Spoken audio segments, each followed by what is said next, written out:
Hi, my name is Kathy Ekdahl, and I'm a personal trainer and a strength and conditioning coach here in Hudson, Massachusetts. And welcome back to the Fitness Forum. In the past, I've given you a couple shows that were actually good workouts for you at home, so I hope you check those out. One was on basic core exercises, and the second one was on a nice yoga routine for you. Today, we're going to be a little bit more educational and instructional, and we're going to talk today about a hidden aspect of fitness regimens, and that is rotational exercises. So whether you work with a personal trainer or whether you're creating your own fitness programs, do you include rotational exercises? Maybe you don't even know what they are. So let me give you a little bit of background about what rotational exercises are, and then I'm going to give you all kinds of examples of exercises that you can add in right away, simple exercises to your current exercise regimen. Now, one thing I always want to remind you that before you begin any exercise program, or if you have any questions about the exercises I'm showing you today, check in with your doctor. Of course, you can also always email me, and my email is Kathy@personalbestpersonaltraining.com, and you'll see my email at the end of the show. So, as I mentioned, today we're going to do rotational exercises. So what does rotation mean? What are rotational exercises? Well, the human body is designed to move in many different planes. But when we exercise, we particularly tend to emphasize one or two movement patterns as opposed to rotational movement patterns. So when you're creating your own fitness regimen for the gym, whether it's stretching or strengthening or cardio programming, I bet you're missing the rotational component to your exercise regimen. So the body can move laterally. You can step side to side. The body can move forward and back, as in lunging or in running or walking. But the body also has the capability of lots of rotation. And rotation is one of the most important ways that we move. If you don't have good rotation in the joints that are supposed to rotate, you'll have a lot of pain and stiffness. Now, if you're an athlete watching this show and you're doing your off-season strength and conditioning program and you're not including rotational exercises, you're at a much greater risk for injury. So I hope that you can learn something here from the exercises I'm going to show you. So, as I said, the human body is pretty cool. Pretty fascinating. We have alternating areas of movement in the body. So I'm going to stand up and give you a little demonstration about what I mean by alternating areas of movement. So when I stand up, the body has alternating segments of movement. So we've got, for example, we have the ankle joint, the knee joint, the hips, the lumbar spine, the thoracic spine, which is between your shoulder blades, and the shoulders themselves. Those are the areas we're going to cover today. So, for example, my ankles should rotate. I should be able to rotate in all directions. I should be able to invert and evert my ankle. There should be a lot of motion in your ankle. On the other hand, your knee joint is a hinge joint. Your knee joint is primarily a bend and straighten, or flex and extend joint. That's very important for the knees, right? To just extend and flex. Your hips, on the other hand, have a tremendous amount of movement. They have rotational capabilities like this. They can rotate like this. Internal rotation and external rotation. Now let's get to the low back. Your lumbar spine, which is really from your sacrum up to about what's called L5, lumbar disc 5, or lumbar vertebrae 5, excuse me, should have very little rotation. All of those vertebrae and discs together in the low back only rotate about 13 degrees. Now, don't forget that, because in a second you're going to hear a big comparison. Now, let's look at the thoracic spine, maybe from here to here. That segment of your back, which is larger, of course, has about 60 to 70 degrees of rotation or more. So it's very important when you're talking about rotational movements of the spine that you realize we're not talking about rotating your lumbar spine or as little as possible, 13 degrees, okay? We're talking about primarily rotating your upper back, your thoracic spine. Of course, we have the shoulder joint, big mobility, lots of movement. Again, this is all rotation. Here's external rotation, internal rotation. And then we have, you know, the rest of the vertebral bodies in the spine. They're designed to rotate as well. But if you think about how you design your exercise programs, they're probably mainly forward and back. Let me address that for a second. When you lunge, when you squat, when you run, when you walk, your hips still have to rotate. If your hips are not rotating through those movements, you are going to develop knee pain and back pain. So the take-home message from this little lecture is that the hips, the thoracic spine, and the ankles should be very mobile. And when they're mobile, the knees and the low back, which should not be mobile, are very, very happy. Even when you walk, when you strike your foot on the outside of the heel. As you step through, you rotate into the ball of your foot, and now I'm pushing off the big toe. That's rotation, outside, inside. So today I'm going to show you a few different little flexibility work and a little bit of exercises for you to test your own rotation and then to throw into your current exercise regimen. Now, as I said earlier, if you're an athlete and you're watching this, you really need to be doing rotational exercises. Every sport has rotation, whether it's football, turning a direction, whether it's lacrosse, softball, baseball, that's all about rotation. Most of the time, people get hurt when they can't rotate their body safely. When the knee rotates in sports, that's called ACL tear. Okay, so we want to make sure the hips are highly flexible. So I'm going to start you with some very simple seated exercises that will address each of the areas I just talked about. Then we'll go on to the floor and then come back up and do some standing exercises that you can incorporate into your current exercise regimen. So let's test this first. Here I am sitting, and we're going to look at the hips to start with. This stretch, which is called a 90-90 stretch, I call it cross-leg hip stretch. This is external rotation of your hip. Okay, you should be able to rotate your femur outward at the hip in a very comfortable pose. Now, this is a knee I've had some surgery on. It doesn't like to rotate. That's probably a good thing. But you can see my knee is a little lifted, but basically it's almost flat. Now I'm going to look at the other side. Okay, again, I'm not warmed up. And I recommend, as I always do in all of my shows, that you warm up using a foam roller. This is external rotation as well. So I'm a little bit tight today. What this is telling me is that I'm not able to rotate my femur out. So there are some other muscles that are probably preventing that. The best way to get good external rotation is to foam roll and do this stretch. Work on this stretch. So this is what I call a cross-legged hip stretch. And if you sit at a desk all day, this is a perfect stretch. So you want to have your body nice and tall. You may feel it through the back of your hip, and then a gentle lean forward, not very much. And you're going to get a very deep stretch in your hip rotator muscles. So that's a great one for while you're at your desk. Now let's talk about the upper back. Most people have low back pain because their hips and their upper back aren't rotating. So when your hips and your low back are trying to work together to produce movement and your hips aren't rotating, guess what body part does produce movement? Your lumbar spine. Same thing, when your thoracic spine is not rotating, it's going to cause rotation in the lumbar spine. And as I already said, you should only have 13 degrees of rotation. So one of the ways we can work on our rotation for the thoracic spine or the upper back is just through a seated twist. Now, classically, when I do this seated twist, what I'll do is I'll take a med ball or possibly a pillow or a foam roller, and I'll squeeze it between my legs. And the reason I'm squeezing it between my legs is to take out any lumbar or hip rotation.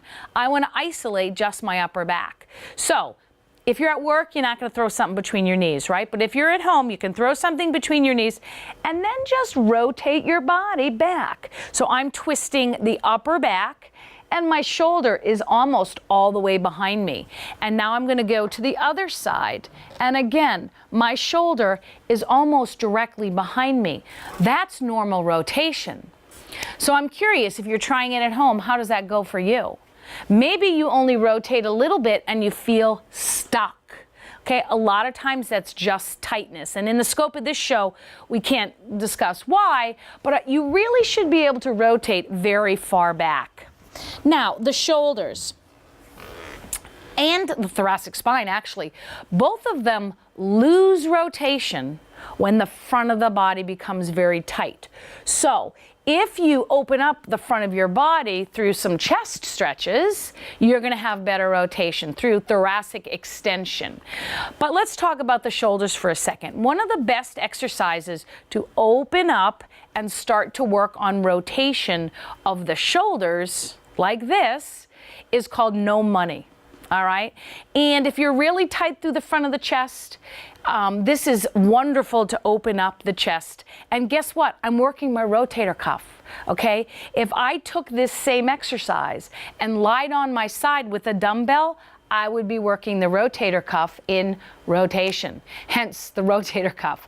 And you know, actually the rotator cuff is a muscle that not only does rotation, as in tennis, lacrosse, baseball, it holds the arm bone in the socket. So I highly encourage you to include rotator cuff exercises in your training regimen.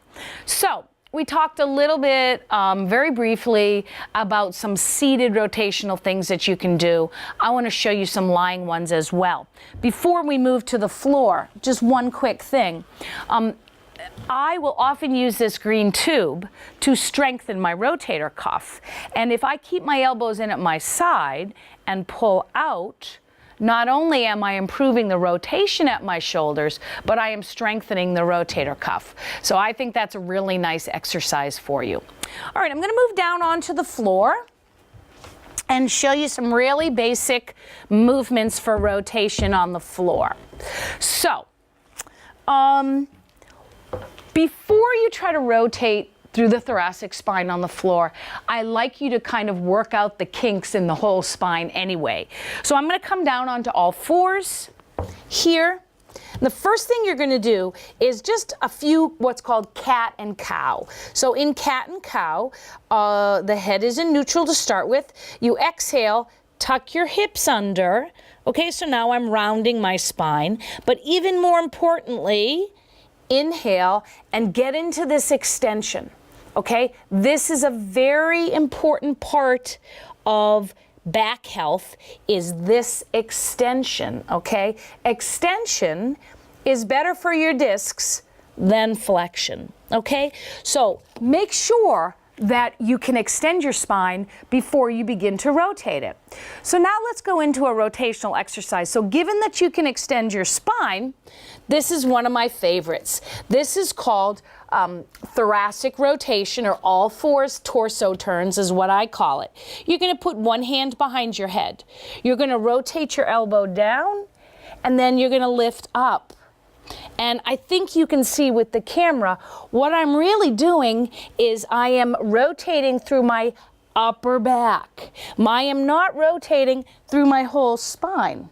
Okay, that's very important because remember, the low back is not supposed to rotate at all.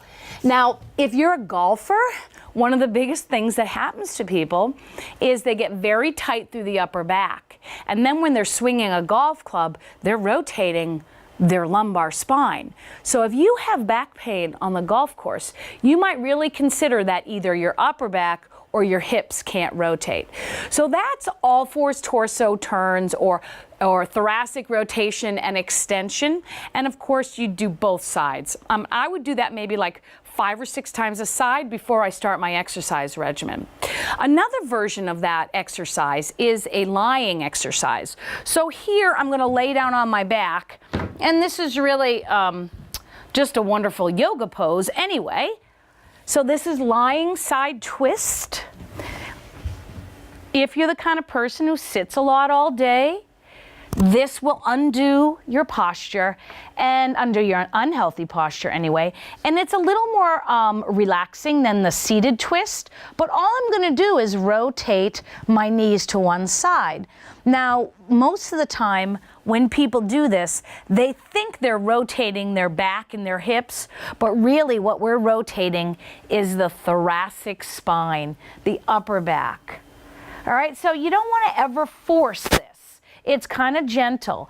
And what you'll notice as you do this is that as you rotate your knees to the side, you're feeling a stretch in your pectorals, okay? That's because you're opening up the chest muscles and contracting the upper back muscles. So that's called lying side twist. All right, I'm gonna lay on one side and show you some hip rotation drills. So we did thoracic rotation primarily so far after we get into extension, and now we're going to talk a little bit about the hips. The hips should be highly flexible. The problem is we sit, and when you sit all day, everything gets stuck in this plane, right? You're not getting rotation. So you should have excellent rotation through your hips. There are 2 things you can check, and I recommend that you check this on yourself. So if you come down onto the floor, okay, relax your head, bring your knees up to maybe about 30 degrees or so. You don't want them all the way up here. And this is called a clamshell. So you should be able to open your knee quite far. This is external rotation at the hip. So this works your buttocks muscle. And if I had a band above my knees, this would actually be working my glutes. You don't need a band. You can still feel this working through the back of your hip. So that's called clamshell, and it's a great warm-up. I mean, between this lying side twist and the clamshell, you're going to get your hips and your thoracic spine nice and flexible. So let's go to the other side for a second. So here, again, you don't want your knees too close, just about here, and I'm going to open up through the knee. All right, so this is my better side. I mean, we all have good sides and bad sides. Much easier rotation here through my hip. So very important that you can do this kind of rotational exercise, okay? So you might want to try those lying exercises to loosen up some of your hip muscles. So I'm going to come up now, and by the way, there's tons of other variations. This is just a couple simple ones that I want you to begin to think about. Everything I've showed you so far is things that you could include in your warm-up or in a day-to-day stretching routine. All right, I'm going to stand up now. So here, we're going to work on some standing exercises. Just put this back in here. And we're going to start with the hips. So, of course, the hips don't only, does that make sense? Not only rotate out, they rotate inward as well. As I mentioned, every time you take a step, you rotate from the outside of your foot to the inside of your foot. If you have a lot of pain on the outside of your hips and calves, chances are you're not able to rotate internally to get into that normal gait. So poor hip rotation equals abnormal running gait and pain. So here's a fun test for you, which I fail whenever I do it.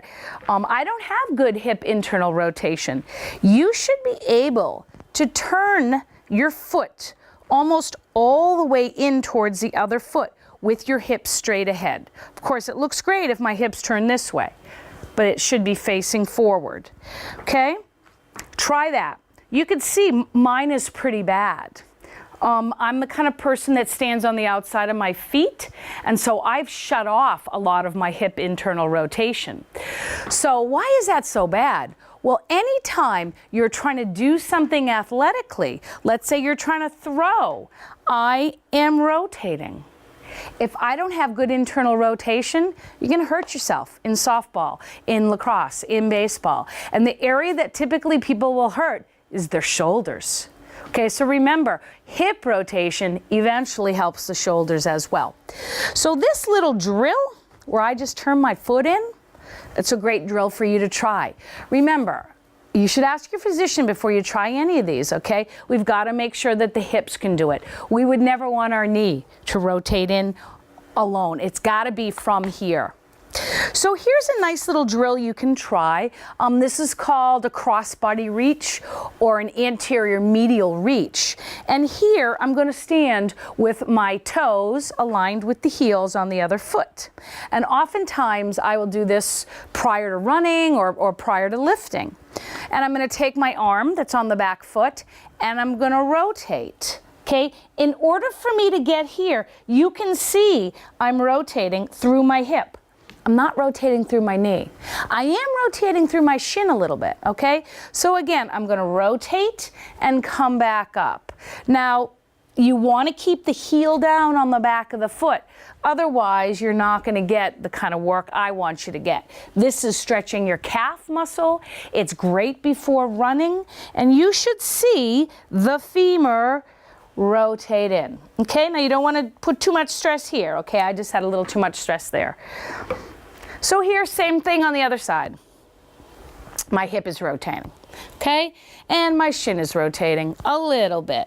But I want you to bend all your joints, cross over and rotate. So you could maybe do 8 of those. Those 2 exercises are going to help with your internal rotation. Now, if you're an athlete, one of the things you probably always do might be like a figure 8, right? So you might warm up by rotating in and rotating your hip out. This is what your hip is supposed to be doing. Internal rotation, external rotation. So let's go to a more advanced exercise. I've shown you some pretty basic ones. By the way, I think if you could incorporate these into your exercise program, you would find that your back feels a lot better, your knees feel a lot better, your neck feels a lot better. If you can't rotate through the thoracic spine, you're going to develop all kinds of neck problems as well. So in this next exercise, I'm going to show you a side view and then a front view, because the front view is kind of important. So this is called a bowler's squat. It's a form of anterior medial reach, I guess you could call it. But what I'm going to do is lift one leg. It's also a balance exercise. And I'm going to reach across my body. So with my right leg's up, my right arm reaches across my body. Okay, I'm extending the leg back. I am bending everything. That's really important. We're not trying to do stiff-legged. Okay? We want to teach our body to be able to rotate healthily. This exercise is great for people who want to make sure they don't hurt their ACLs. Okay, so all exercise regimens should be ACL preventative, ACL injury preventative, but this exercise in particular is quite helpful. So let's try this front facing. So you'll see my leg is up, and as I reach across my body, this femur is rotating in. Okay, so I'm going to reach. Think of the reason it's called the bowler squats, by the way, whoops, I didn't rotate that time, is that it's supposed to be like the finish when you're bowling. And if you saw me a second ago, I was out here, right? That means I'm not rotating. You know, one of the things that happened to me from losing my internal rotation is I developed a ton of pain out here. I also developed plantar fasciitis and some toe issues. It's all related to poor hip internal rotation. One of the fun things to do, fun might not be the operative word, is to figure out whether you have a better side. Okay? When you rotate in this bowler squat, you got to keep your big toe down. Okay, otherwise you're not rotating, you're on the outside of your foot. So those are some hip internal rotation drills going from basic to a little more complex. Now I'm going to take some tubing, and we're going to talk a little bit about shoulders again. So I brought a very light tube just for demonstration purposes today. I want you to remember that the shoulders and the rotator cuff in particular, you know, they're small muscles, and it's a very vulnerable area. There's supposed to be a lot of movement in the shoulders, but it's not a big muscle like the thigh muscle or the glute muscle. So when you work your shoulders, unless you're a professional volleyball player, use lighter weights, okay? So remember I showed you the seated exercise? I'll often have my clients work with a light tube, do the same thing. Here we are, external rotation, right? Of the, at the shoulder joint, the humerus is rotating out. Now, if you're at the gym and you don't have these tubings, oftentimes I'll go to the cable station. So select a very light weight, pretending this is a cable attached to a machine. Now I can rotate out. Okay, so you can see that whether you're at the gym with a cable, whether you're at home with a tube, or if you lie down on one side with a very light weight, 3 pounds, 5 pounds, I mean the most I've ever seen anybody use is 8, you can do external rotation in that manner. So we've talked a little bit about the hips, the thoracic spine, and the shoulders, which are the areas that are very important to rotate. Of course, the ankles are as well. And often when people start to develop knee or back problems, it starts at the ankles. So let's say that you accidentally twisted your ankle. Well, that ankle might become stiff, and now you don't have good rotation.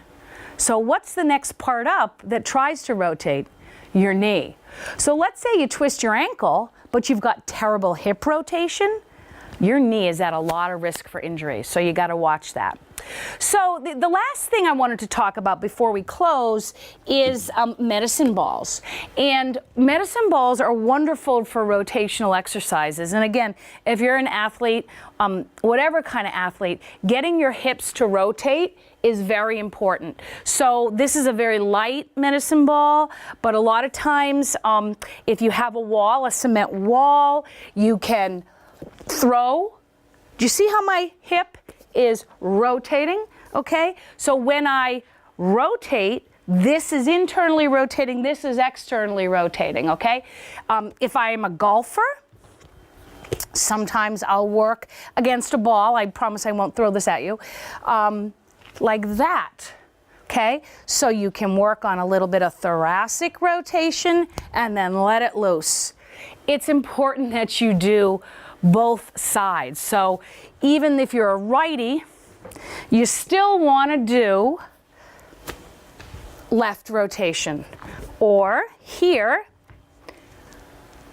boom. I'm not going to throw it, but that would be pushing it. That's like a shot put throw, okay? So, you know, a lot of my clients ask me, well, you know, I need a more powerful golf swing, or I really want to be able to shoot the lacrosse ball harder, or throw the baseball or softball harder. This kind of work is the way to do it. There are lots of great tutorials on using medicine balls, and maybe sometime here we can do that. Right now, it's a little loud to be bouncing this on the floor. So I started thinking about this rotational stuff because so many people are hurting their knees and their shoulders now. And I wanted to just provide you with some information that you can include into your exercise program. So remember, ankles, hips, upper back, and shoulders, they always need to rotate a lot. Knees and lumbar spine, we really don't want any rotation in the knee, although you sometimes get a tiny, tiny bit. And in the lumbar spine, it's a very minimal rotation. So don't be afraid of rotation. Your back is designed to do it. Every single vertebrae has some rotation, except for your sacrum, but we never want to really rotate the low back, okay? So I hope that's helpful to you. I hope that's educational. As always, if you have any questions for me, you can email me, and that's email is Kathy@personalbestpersonaltraining.com. I'd be happy to either send you photos or links or talk talk to you online about any of the exercises I'm showing you today. So listen, have a great summer. If you're an athlete, get going. You know, September is not that far away, and include your rotational exercises into your preseason conditioning. I look forward to seeing you again. Take care.